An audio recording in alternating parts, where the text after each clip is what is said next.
Raise a finger if you have nightmares about a blank page. Raise another finger if you start writing without knowing where you're going and hope to figure it out along the way. Raise one more finger if you get stomach cramps when it's time to receive feedback from your advisor. And go ahead and raise another finger if you think no one else but you struggles with writing. Raise yet another finger if you hit play on this episode thinking, I need to listen to this one. Well, even if you didn't raise a single finger, you're still absolutely invited to join us in this episode about the challenges of academic writing. Because I'm sure it will help you better understand the struggles many of your peers are facing, and maybe you'll be able to help them. Who knows?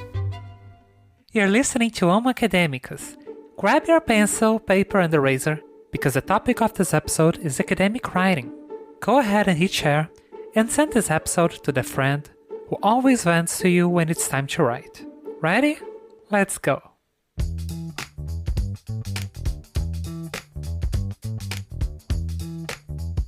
It's unlikely that you had a specific discipline in college on academic writing. How to write articles, final papers, theses, dissertations, or similar works. Sometimes there's a methodology class, but it rarely covers the nuances of writing, which is as much a technical skill as it is a psychological process, and it doesn't truly prepare us for the writing journey. For many, difficulties with writing have been dragging along since middle or high school. Some even chose fields like exact or biological sciences just to avoid writing, only to find it waiting for them there too. Neither school nor undergraduate programs fully prepare us for academic writing. In school, we're often tasked with answering questions. Sure, we write, but it's actually short, structured, and focused on what's being asked. The emphasis is on showing we've memorized the right answers. Later, in undergraduate courses, things change a bit, though it does depend heavily on the field of studies. In general, it's still a fairly structured process, often revolving around specific questions and answers or predefined themes you need to address in essays, and that's about it. That's assuming you've encountered such assignments during your studies, as some fields rarely include open-ended or discursive questions. Why do I keep emphasizing this answering questions framework? Because it doesn't fully equip us for academic writing, which demands much more autonomy. Academic writing is a space where we propose the questions to be answered, seek out the answer, and decide how to present it. And that presentation won't be something simple or that I memorized and wrote on the test in 3 lines. It's usually a multi-layered, complex response. Research questions often lead to other questions and require longer and more developed answers. These longer answers engage with various voices, helping us build arguments or analyze data. And they address topics of significant complexity, and that's where many of us freeze. The core of the issue is that academic writing demands a high level of rhetorical repertoire. In other words, the ability to articulate what others have said while positioning ourselves in relation to what we've read. We are the ones who must chart the course. It's not that we can't seek help, but it's a process that we can and must engage in more actively than ever, precisely because it's essential for our growth as researchers. And along the way, there's more than just the blank page that can stop us in our tracks. We'll explore some of those obstacles here so you can reflect on how you approach them. The importance of this lies in a widely discussed point in the literature on the subject. Academic writing is not just about the ability to express what you know, but a form of complex thinking. The first aspect is about how the greatest predictor of suffering in writing is poverty. It's no coincidence that one of the biggest complaints from researchers after time management is having to work and study at the same time. And I'm not talking about working at the college cafe to have extra money for fun. I'm talking about people who need to work not just to support themselves, but often to support their families, including parents and siblings. I'm not talking about part-time work, but full-time work, a 9-hour commitment of your day, which sometimes also involves hours of commuting to and from work and school. And even then, the salary earned isn't enough to meet basic needs. It's a context that often leads people to poor nutrition and leaves them with neither the time nor the resources to take care of their health. We can't forget that writing isn't an activity that only involves your brain and your hand. It's something that engages your entire body. Now tell me, how is a tired body supposed to produce? That's why it's important to say that classic social categories, such as class, gender, and race, must be included in any analysis of the phenomenon of writing. When I talked about this with Arely Cortez, who holds a master's degree in history from the National Autonomous University of Mexico, she responded like this. This makes a lot of sense to me. Now, I understand why instead of writing my own words to express myself, like when I write on social media, WhatsApp, etc., I prefer to copy, forward, or repost what others post, or choose an emoji or sticker. Is the saturation of visual graphic content related to the decrease of writing skills among young university students? I don't have an answer to that, but it's something that you will have the chance to discuss in your podcast listening club. Do you think this fatigue from sensory overload affects your writing processes? Even thinking about the creativity involved in writing processes? But let's go back to the myths of writing. You've met Robson Cruz in previous episodes, and you will listen to him now by the voice of Josué Olmedo. One of the myths of writing is the idea of the genius. It is something straight out of Romanticism, as if writing were a gift that only a few blessed people have. It is the image of someone who sits with a cup of coffee and a cigarette in front of a blank page and boom, they will produce a brilliant text overnight. But if this happens for anyone, for the vast majority of people, it is not like that. Writing is a process that involves interruptions, doubts, blockages when faced with the difficulty of approaching a topic or conducting an analysis, and it also involves a process of dialogue with other researchers, professors, and mentors. It is good to remember that the idea of the genius is conservative, but we tend to think of the genius as someone transgressive and special. Every genius is loaded with practical power and often economic power. And have you noticed that this writing genius is always portrayed as a solitary man? Well, that's another thing about this character that we need to question. Does it have to be that way?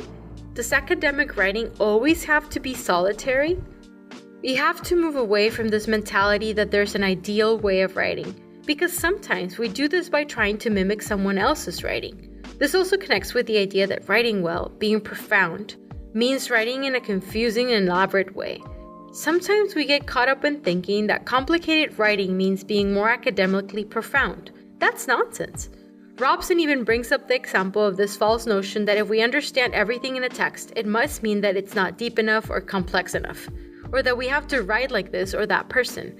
And we know that this doesn't always come from the students themselves. Sometimes it comes from other colleagues, professors, or shows up in the guidance. I think this stems from the logic of academic socialization, from those rules we mentioned in the first episode that aren't always said explicitly, but are out there. Listen to what Robson has to say about this, and you will listen to him now by the voice of Josué Olmedo. One dimension of academic writing that causes distress and often goes unacknowledged relates to its structure as a reproduction of a language that does not have our mother language as its foundation. Even when we write in Brazil, for example, using Brazilian Portuguese, academic language is always the language of the other, European or American. I don't think this is entirely oppressive in itself, but it is to some degree, since one way or another, the expectation is that we will be able to write like them, and this despite the lack of training for it. Because traditional training in academic writing doesn't address this reality. A well-known fact in the literature on literacy in the periphery is that great intellectuals, particularly the French, have always been allowed to write in ways that others cannot. Just consider that prominent European intellectuals don't write articles. They write essays that don't adhere to the traditional formats of academic journals. In this sense, something that can help is bringing more love into our writing processes. Okay, I can imagine you rolling your eyes and thinking, I'm talking about something super abstract, right? But no, bringing love into our writing doesn't have to be abstract. You know when someone asks us something or requests information and we give them our full attention and patience to explain? It's kind of like that.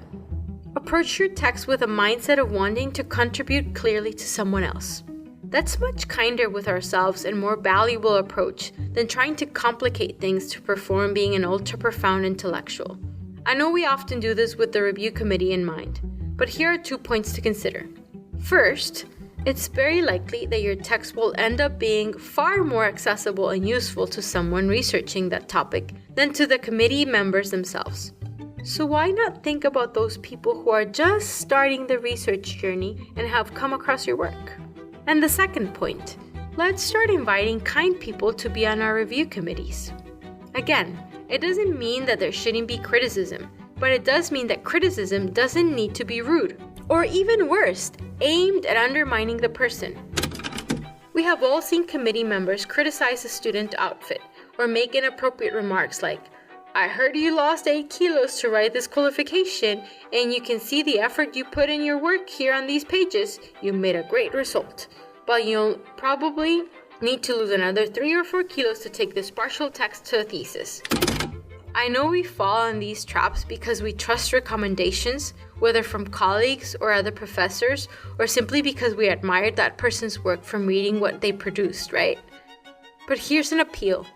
Professors, colleagues, let's stop recommending people like that. Let's reward academic contributions that are constructive and come with kindness. And a second appeal, if something like this happens, let's interrupt them and give a proper answer. This makes me reflect on how much we freeze up because of thinking about who will read our work. It's almost impossible to write without imagining a reader.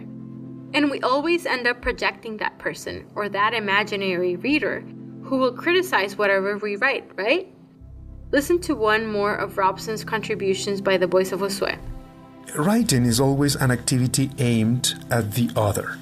However, in the academic context, this other is often placed on an excessively superior pedestal, focusing more on identifying what we failed to write rather than suggesting paths forward.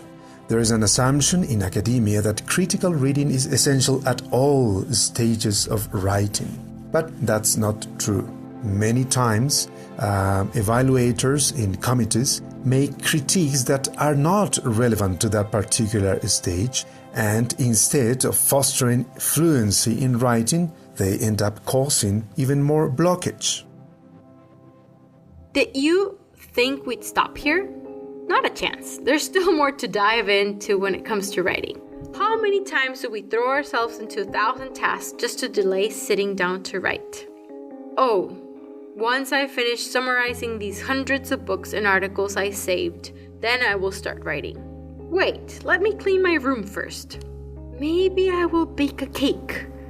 Or I'll take on some extra courses I don't even need, or attend one more event to see if I can gather more insights for my work.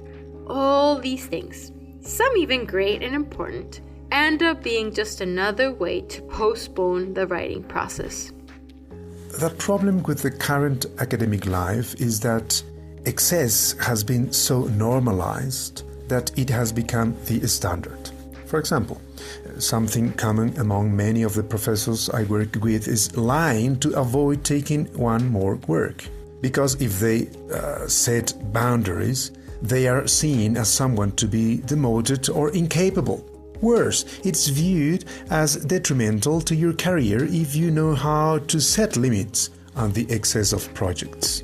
And let's not forget, the word project itself is symptomatic of the issue, because every project is aimed at the future. An excess of projects in the present means an excess of future in the present, which leads to anxiety. You just heard Robson by the voice of Josue.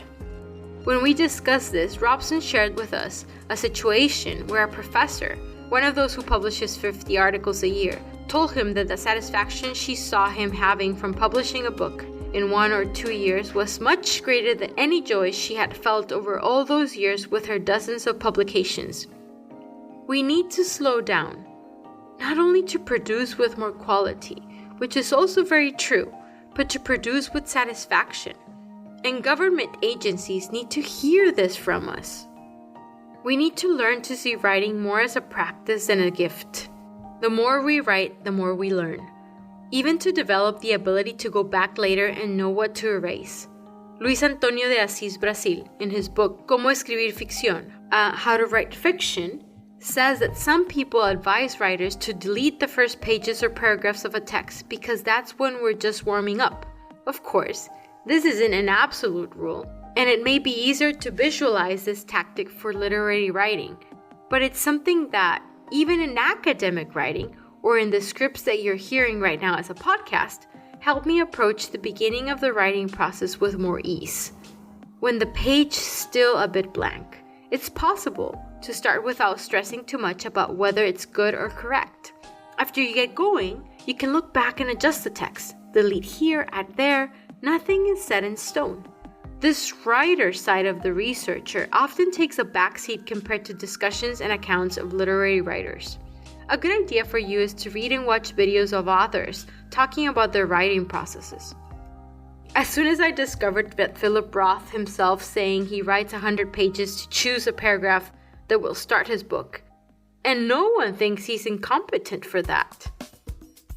And this is why we've been mentioning in several episodes, including the idea of a writing project and a research project, or writing planning and research planning, because without this, we end up like the Israelites wandering for 40 years in the desert without getting anywhere. But what is this writing project? Research project? Listen to what Luana Sofiati has to say by the voice of Ariana Montiel. Quando você ouve a expressão projeto de texto, when you hear the term writing project, you might think its purpose is to organize the structure of your writing, right? That is one of its functions. The first and perhaps greatest advantage of creating a roadmap is to test the line of thought. A writing roadmap allows us to bring our ideas for a text to a paper, and in a more concise and schematic way. In this way, we don't have to worry about the connectors or how to start the paragraph or even which direct quotes you should include in the text. O foco é a proposta do texto. The writing roadmap focuses on the proposal and the logical flow of our arguments. It does by directing our attention to the communicative goal of the text. This way, we organize the information and the concepts that we already have on the topic, and we also can identify any gaps that might cause any insecurity while writing the text. Porque essa é uma etapa justamente cheia de decisões. The stage of creating a roadmap or a writing project, however you want to call it, has plenty of decisions. And that's exactly why it's so valuable to have a roadmap while you're writing, because it allows you to record your thoughts in a simple, schematic, and reliable way. Once the line of thought is organized, this material will also help with the structuring the writing. And starting to mature this idea, help us mature as researchers as well. Listen to Valentina Bascour's story in Marcela Marcos' voice. Uma das coisas mais importantes para So, one of the most important things for me has been not underestimating these pretextual elements. She is a PhD student in visual arts at the Federal University of Rio de Janeiro, talking about how some pre-writing preparation tools or things to do before entering the writing process help her with her research. porque acaba que a página em branco. Because in the end, the blank page is a consequence of previous actions not being done, right? So the advantage of the roadmap is that it helps avoiding that suffering, the moment of worry, of feeling like we are wasting time. Then, the word map allowed me to systematize the information. And one of the advantages is that after implementing both the pre-writing procedures and the outline itself, I never sat down to work without knowing what I had to do.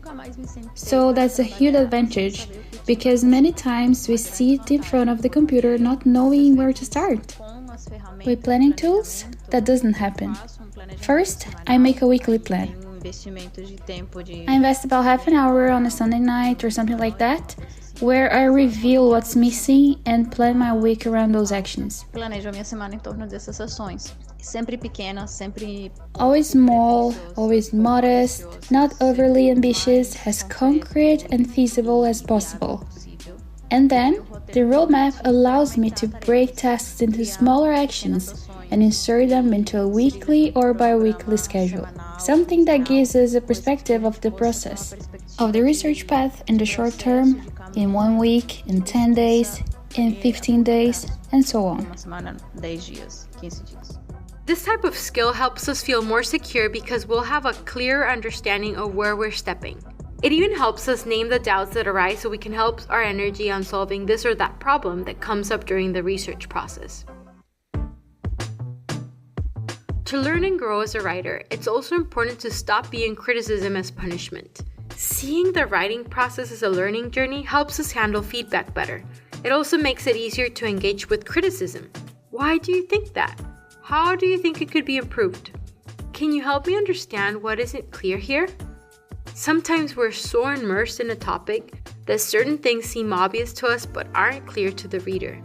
The other person ends up helping us spot these gaps. This process involves cultivating two parallel virtues: the courage to share what you have written with others and the humility to recognize that you still have a lot to learn, including how to express yourself better.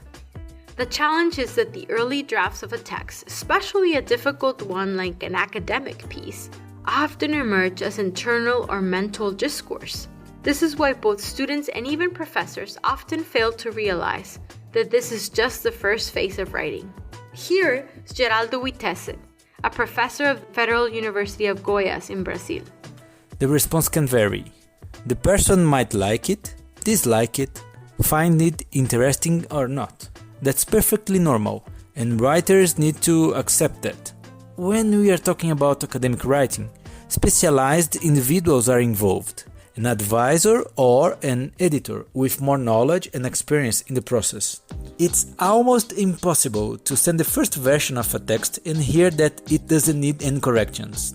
No, the norm is for corrections, deletions, and additions to be necessary. That's part of the learning process, and it's not something negative, as if the other person didn't respect you. Disrespect would actually be the opposite, returning your text without any comments or corrections, denying the author the chance to learn from the critique.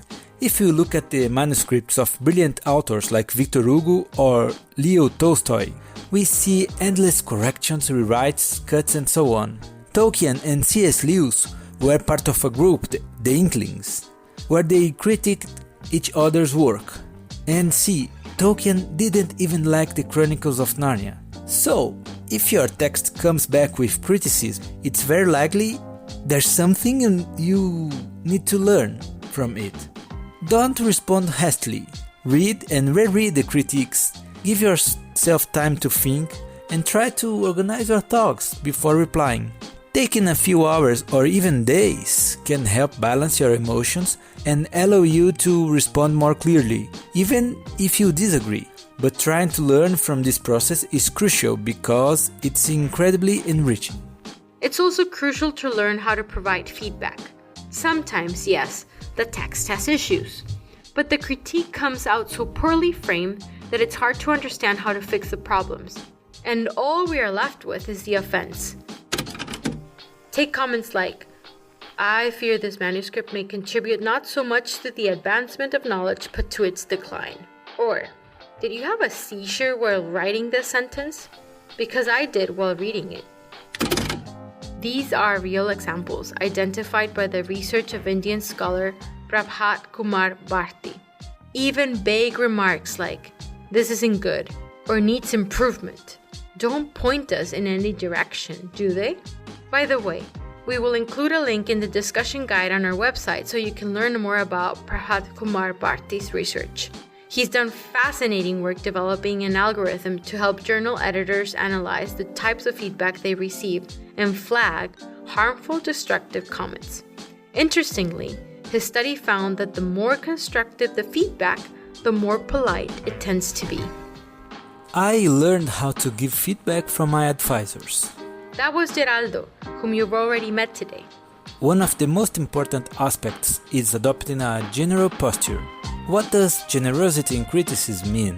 It means offering a careful, detailed reading, expressed through guidance on how to improve the work, achieve its goals more effectively, and engage with the intended audience, be it a review committee or the readers of a published piece. Another key aspect is maintaining rigor while respecting the author's level of knowledge and experience. You would not expect a doctoral thesis from a high school student. On the other hand, a doctoral student's work shouldn't be at the level of an undergraduate assignment. There's a natural progression that must be respected. Within those boundaries, being rigorous means believing that the person can improve, enrich their text, and refine their reflections. Another element which grows with the author experience is recognizing that not all feedback will be accepted.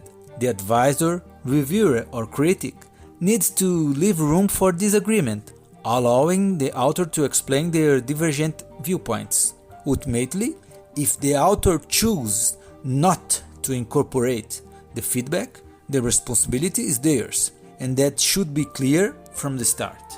I added this to the script after seeing a post with a carousel of sarcastic comments an advisor had made on someone's work.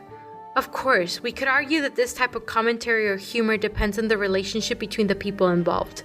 But what bothered me even more were the comments on the post. The first one I saw read, "You should be grateful that your advisor is humiliating you. It means that they're engaged in actually reading your work." Well, some people might not mind having someone say, even publicly, that their work is trash. Personally, I would not like that. But considering that the relationship between professors and students is inherently a power dynamic, we also need to evaluate the student's position when it comes to expressing discomfort with that kind of treatment. Who holds more power to define whether the joke is acceptable or not? Does it have to be that way? Do we really have to choose between an absent professor or one who humiliates us? And it's not just professors or advisors. Many reviewers, especially when anonymous, delivered feedback in an absurdly harsh and vague manner. Listen to what Anna has to say about this. We need to be open-minded to receive feedback in a healthy way. By seeing writing as an exercise, we practice our ability to listen to perspectives on our own work, which could be corrections of small inaccuracies or a genuine opposition to an idea or a concept that we've expressed in writing. The more involved we are in a subject, the greater the chance of being a little blind in our weaknesses. And the practice of correction protects us from self-deception. Since the purpose of the academy, in the end, is to develop new knowledge and advance in its areas of expertise, if there were no correction, rereading and revision, there will be no reliability in the results of our research. Having an open mind can help us filter out rudeness and consider comments on our text, understanding that the rudeness says more about the person speaking than about us. But where does this culture come from? Robson will talk about this. You will hear him by the voice of Josue. By analyzing this type of narcissist in the university, I have already identified a clear pattern. They are individuals for whom knowledge has little value. Similarly, they are individuals who had their academic life built on class privileges, to the point that becoming university professors was a natural extension of their ways of life and social relationships, so that they became professors naturally, quote unquote. It is also worth mentioning the Brazilian writer Paulo Freire's maxim: when education is not liberating, the dream of the oppressed is to become the oppressor. Another major challenge highlighted by university students and academics, without any surprise, is mental health. And when we ask about the violence experienced in university, a lot of intellectual disqualification and competition come up, something closely connected when we think that one of the ways to compete and encourage competition is precisely by intellectually disqualifying others. What they most report as the effect of these situations is a feeling of incapacity, worsening mental health, and increased anxiety crises. These are the conditions under which many people write. What if, to create a countercurrent, we change the way we give feedback to people, both to our colleagues and students? And beyond the writing project, is there more than can be done to make the writing process more enjoyable and remove the sense of dread we sometimes carry when sitting down at the computer? Idea 1. One thing you can do is write together. Invite someone to write. Do a Pomodoro session together. Have a cheap talk during the break. Or share where you're stuck to ask for help. This has been key to my own writing process. Another thing, as I already mentioned, you can't keep reading and preparing endlessly before you start writing. It helps me a lot to take notes while I'm reading, but writing more in my own words and already building connections with my research. Create your own system to guide you, like always writing your thoughts in different colors when it's just a summary, or when it's you discussing with the author with a text or relating it to your research. This way you won't get lost between what the book or article is saying and what you're saying. This helps me a lot when it comes to bringing my readings into my writing. Idea 3. Esteban Muñoz, our host of Homo Academicus in Spanish, prefers to make notes in the margins of what he's reading, as if he's slowly starting to draft, to later pull it into the text. Additionally, he is also a big fan of mind maps, which are very close to the writing project we've already discussed. Idea 4. You can also engage in a proactive community writing process. An interesting experience is organizing cooperative rounds of idea drafts.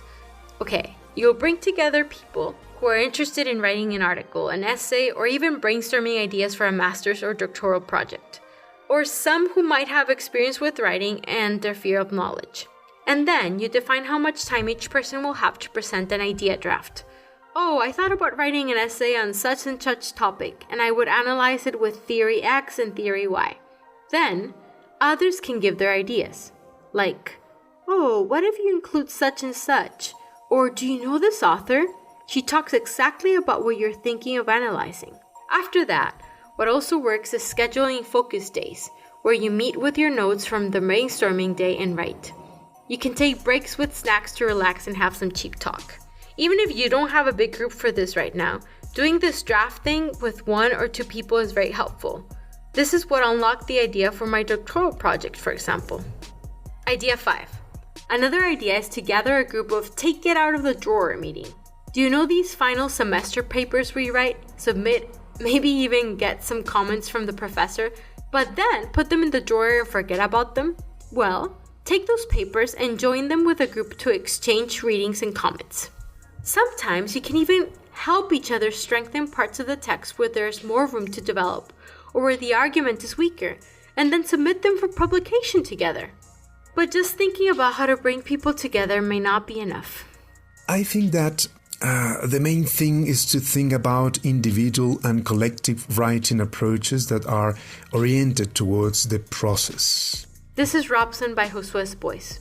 It is also necessary to create strategies based on writing theories and literacy studies. Depending on the person or the group, just bringing people together may be enough because in many contexts, negative control mechanisms can emerge. Since we've been trained to focus more on finding problems in others' texts than on creating conditions for them to write and only then critique. In this sense, I think it's essential to also train in how to form effective writing groups. In other words, it's important to initially guide the group so that the underlying logic isn't just about pointing out flaws, but about bringing ideas and contributions that help the other person move forward. We have talked a lot about humility, kindness, and open-mindedness. But there's another thing that's also important in this writing process, and we want to end this episode by reminding you of that. Listen to what Ana Becerra has to say. To write, you need to have courage. Intellectual courage is the willingness to resist obstacles or threats when we are on our path to producing our intellectual work. This work can be an article, a thesis, or even an assignment we have to submit weekly in that class that we can't wait to finish. If you've ever had a demanding class with weekly assignments, for example, you may have noticed how much you developed and learned during that process, even if it was painful. This is yet another demonstration of how important it is to approach writing as an exercise. It's true that it's important to have our mind open to feedbacks, but it's also important to understand when we need to defend our ideas and beliefs. And for that, intellectual courage is necessary. We can always change our minds in the face of criticism. And that's being open-minded, but being committed to what's important to us, it's also a virtue. If our convictions are well-founded, being self-confident in our written work or in a certain methodology that we apply to our research is not arrogance, nor is a flaw. It's courage. You're reaching the end of this episode, but before we go, is there something else you do that helps you write? How about sharing it with your listening club or in our Discord area? You can find the link in our website.